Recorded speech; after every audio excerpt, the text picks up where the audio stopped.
இன்றைக்கு தமிழ்நாட்டில் இருக்கக்கூடிய கட்சிகளை நீங்கள் கண் முன்னாலே நிறுத்தி ஒவ்வொன்றாக நீங்களாகவே விசாரணை செய்யுங்கள். நீங்களாக உள்ளுக்குள் விசாரணை செய்யுங்கள். திமுக கழகம் இன்று ஆண்டு கொண்டிருக்கிறது. 5 முறை கலைஞர் ஆண்டார். இப்பொழுது அவருடைய திருமகன் ஸ்டாலின் அவர்கள் ஆள்கிறார். ஆனால் இந்த 5 முறை ஆண்டு இப்பொழுது தந்தை 5 முறை ஆண்டார், மகன் 6வது முறை ஆள்கிறாரே. இந்த 6 முறை அவர்கள் ஆண்ட 5 முறை இப்பொழுது 1.5 ஆண்டு. எனக்கு கூட ஸ்டாலின் அவர்கள் பொறுப்பேற்ற உடனே முதலில் இறையன்புவை அவர் சீஃப் செக்ரட்டரியாக உட்கார வைத்தார். பரவாயில்லையே. அடுத்து பார்த்தால் சைலேந்திர பாபுவை டிஜிபியாக உட்கார வைத்தார். அப்பொழுது ஒரு நண்பர் என்னிடம் சொன்னார், பார்த்தீர்களா, நீங்கள் தொடர்ந்து குறை சொல்வீர்களே, ஒரு அளவுக்குத்தான் பணம் சேர்க்கும் ஆசை இருக்கும் மணியன். சேர்க்க வேண்டியதெல்லாம் பல தலைமுறைக்கு சேர்த்தாகிவிட்டது. இப்பொழுது ஸ்டாலினுக்கு இருக்கக்கூடிய ஒரே ஒரு ஆசை என்ன தெரியுமா? உத்தமமான, உயர்ந்த, ஊழலற்ற ஒரு அற்புத ஆட்சியை தந்துவிட்டு செல்ல வேண்டும். அதற்குத்தான் இப்பொழுது அவர் முனையப் போகிறார். நீங்கள் பாருங்கள். அதனாலே தான் ஒரு கரை அற்ற ஒரு சுத்தமான IAS அதிகாரி இறையன்புவை தேடி பிடித்து சீஃப் செக்ரட்டரியாக உட்கார வைத்திருக்கிறார். 10 காசு லஞ்சம் பெறாத நேர்மையான சைலேந்திர பாபுவை சட்டம் ஒழுங்கு டிஜிபியாக உட்கார வைத்திருக்கிறார். இதிலிருந்தே நீங்கள் புரிந்து கொள்ள வேண்டும் என்றார். நான் சொன்னேன், time will give answer for your question. பொறுங்கள். நான் எப்பொழுதுமே ஜூனியர் உடல் எழுதும்போது எழுதியிருக்கேன், ஒரு சிறுத்தையின் உடம்பில் உள்ள புள்ளிகள் எப்படி சாகும் வரை மறையாதோ அப்படித்தான் ஊழல் இல்லாமல் 2 திராவிட கட்சிகளாலும் ஒரு நாளும் ஆள முடியும். ஒரு நாளும் ஆள முடியாது. Because it is incurable disease. இதிலே ஊழல், அதிலே ஊழல் என்று நீங்கள் பேசுவதற்கே உங்களுக்கு தகுதி கிடையாது. ஊழல் நடக்கும். ஏனென்றால் இந்த ஊழலின் உற்பத்தி ஸ்தானமே தேர்தல் தான். அந்த தேர்தல் என்பது பணத்தை மையமாக வைத்து வந்துவிட்ட பிறகு தியாகத்திற்கு இடமில்லை, சேவைக்கு இடமில்லை, உண்மைக்கு இடமில்லை, உழைப்புக்கு இடமில்லை, நல்லனவற்றுக்கு இடமே இல்லை என்று ஆகிவிட்டால் அயோக்கியர்களின் கடைசி புகலிடம் அல்ல அரசியல், அயோக்கியர்களின் முதல் புகலிடம்தான் அரசியல் என்ற நிலைக்கு கொண்டு வந்தது யார்? வாக்காளர்கள் தான். எனவே ஒரு பக்கம் பணம் இருந்தால்தான் அரசியல், இன்னொரு பக்கம் வெறுப்பு அரசியல். இந்த 2லும் நாம் சிக்கக்கூடாது. என்னிடம் பல பேர் கேட்கிறார்கள், பணமே இல்லாமல் பரதேசிகளாக இருக்கிற நீங்கள் எப்படி ஐயா ஆட்சிக்கு வர முடியும் என்று சொல்கிறீர்கள்? கேட்கும் போதே எங்களுக்கு சிரிக்கத்தான் தோன்றுகிறது. நண்பர்களே, அதனால் தான் இப்பொழுதும் நான் சொன்னேன், திராவிட முன்னேற்றக் கழகம் தொடங்கிய பொழுது திராவிட முன்னேற்றக் கழகத்தில் இருந்த 50 தலைவர்களையும் கொஞ்சம் பாருங்கள்.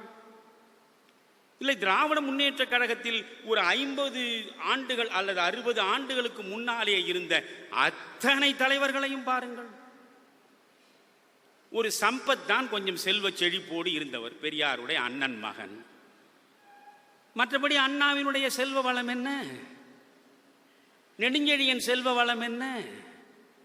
செழியனோடு 25 ஆண்டுகள் ஒன்றாக அரசியலில் பயணித்தவன் நான். செழியன் நெடுஞ்செழியன் தம்பியோடு. ஐயா என்னும் செழியனே சொல்லியிருக்கிறார், அண்ணாமலை பல்கலைக்கழகத்தில் நாங்கள் படிக்கிற பொழுது விடுதிக்கு பணம் கட்டக்கூட எங்களால் முடியாத நிலையில் நாங்கள் வாசலிலே படுத்து கிடந்த காட்சிகளை எல்லாம் இன்னும் மறக்க முடியவில்லை என்று. ஆனால் நெடுஞ்செழியனோ செழியனோ கோடிக்கணக்கில் குவிக்கவில்லை. அந்த உண்மையையும் நீங்கள் புரிந்து கொள்ள வேண்டும் மனிதர்களை அடையாளம் காணுகிற பொழுது. அப்படியானால் மதியழகன், இவரெல்லாம் 50 தலைவர். மதியழகன், NV நடராசன், நாவலர் நெடுஞ்செழியன், சொல்லின் செல்வர் சம்பத், அறிஞர் அண்ணா. அதில் கலைஞர் அப்பொழுது கிடையாது. ஆனால் இத்தனை 50 தலைவர்கள் என்று சொல்லிக் கொண்டிருந்தவர்கள் அனைவரையும் கொண்டு போய் குழியிலே தள்ளிவிட்டு 10-15வது இடத்திலே இருந்த அவர் முதலிடத்திற்கு வந்தார் என்றால் அது அவருடைய திறமை. கலைஞர் முதலில் கரைபடிந்தவராக மாறினார். அதற்கு பிறகு கழகத்தில் இருக்கக்கூடிய அனைவரும் கரைபடிந்தவர்களாக உருவெடுப்பதற்கு அவரே வழிக்கதவை திறந்து வைத்தார். அதற்கு பிறகு ஒட்டுமொத்த தமிழ் சமுதாயமும் கரைபடிந்த வாழ்க்கையை வாழ்வதற்கான பள்ளத்தை அவரே வெட்டி வைத்தார். திராவிடர் கழகமும் திராவிட முன்னேற்ற கழகமும் இரட்டை குழல் துப்பாக்கிகள் என்றுதான் அண்ணா பேசினார். அப்படி என்றால் கொள்கையில் எந்த மாற்றமும் இல்லை. கொள்கை மாற்றம் இல்லாத போது எதற்கு 2 கட்சி என்கிறேன்?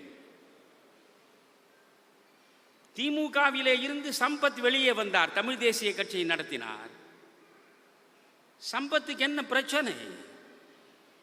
அண்ணா தனக்கு தர வேண்டிய இடத்தை கொடுக்காமல் கருணாநிதிக்கு கொடுக்கிறாரே என்பதுதான் சம்பத்துக்கான ஆதங்கம்.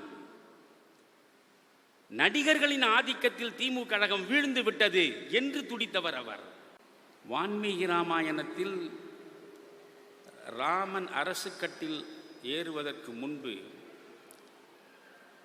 எப்படி நீ அரசாள வேண்டும் என்பது குறித்தெல்லாம் ராமனுடைய தந்தை தயரதன் கூறுகிறான்.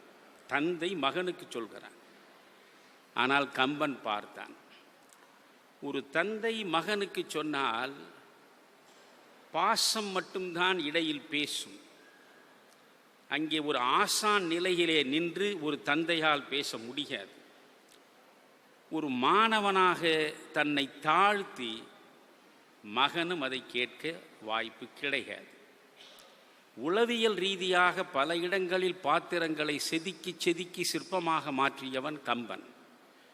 அவன் இங்கே ஒரு புரட்சி செய்கிறான். ராமன் அரியாசனத்தில் அமர வேண்டிய நாள் குறிக்கப்பட்டு அவன் நிச்சயம் அரியாசனத்தில் அமர்ந்து விடுவான் என்கிற சூழலில் அவனுக்கு ஆசானாக விளங்கிய வசிஷ்டரை வரவழைத்து தந்தை தயரதன் அறம்போதிக்க சொல்கிறான்.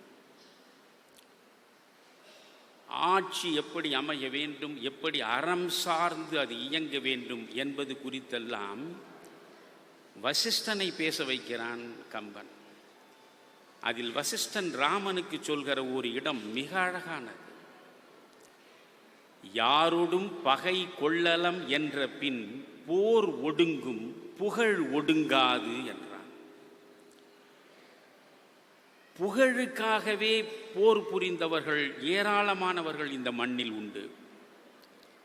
ஆனால் இங்கே வசிஷ்டர் வாயாக கம்பன் பேசுவது யாரோடும் பகை கொள்ளலம், பகையே எனக்கு யாரிடமும் கிடையாது என்ற நிலையில் நீ வாழ்ந்தால் போர் ஒடுங்கிவிடும், ஆனால் உன் புகழ் மட்டும் ஒடுங்காது. மகாத்மா காந்தியினுடைய கனவு என்பது என்ன? I want a society that will wipe every tear from every eye. அதுதான் அவர் கனவு. இந்த இந்திய மண்ணில் ஒரு சொட்டு கண்ணீரும் சிந்தாத மனிதர்களை மட்டும் நான் சந்திக்க விரும்புகிறேன். இது ஒன்றுதான் எனக்கான கனவு என்று சொன்னவர் மகாத்மா. இன்றைக்கு ஒரு சொட்டு கண்ணீரும் சிந்தாமல் அனைத்து மக்களும் மகிழ்ச்சியாக இருக்கிறார்களா என்றால் இல்லை. இன்றைக்கு நடக்கக்கூடிய அரசியல் என்பது மக்கள் நலன் சார்ந்ததாக இருக்கிறதா என்றால் நிச்சயமாக இல்லை. 2000 ஆண்டுகளுக்கு முன்னால் அரிஸ்டாட்டில் மிக அழகாக அரசியல் குறித்து சொல்கிறார். பாலிடிக்ஸ் இஸ் மாஸ்டர் சயின்ஸ் என்கிறார். அரசியலை அறிவியலாக பார்த்தவன் 2000 ஆண்டுகளுக்கு முன்னாலே அரிஸ்டாட்டில். எனவே அது ஒரு தலைமை சார்ந்த அறிவியல். ஆனால் இன்றைக்கு அறிஞர் பெருமக்கள் அரசியல்வாதிகளாக இருக்கிறார்கள், தியாகிகள அரசியல்வாதிகளாக இருக்கிறார்கள். சுயநலத்தை முற்றாக துறந்து விட்டு பொதுநலச் சிறகு பூட்டி பறப்பவர்கள அரசியல்வாதிகளாக இருக்கிறார்கள். தன் பிள்ளை, தன்னுடைய வீடு, தன்னுடைய மனைவி, தன்னுடைய உறவு என்று சுருங்கிவிட்ட மனிதர்களுக்கு இடையிலேதான் இன்றைய அரசியல் சிக்கிவிட்டது. இதுதான் இன்றைக்கான மிகப்பெரிய சோகம். காந்தியின் கனவு என்ன? ஒவ்வொரு கிராமமும் ஒரு குடியரசாக இருக்க வேண்டும், வில்லேஜ் ரிபப்ளிக். கிராம குடியரசு என்றார்.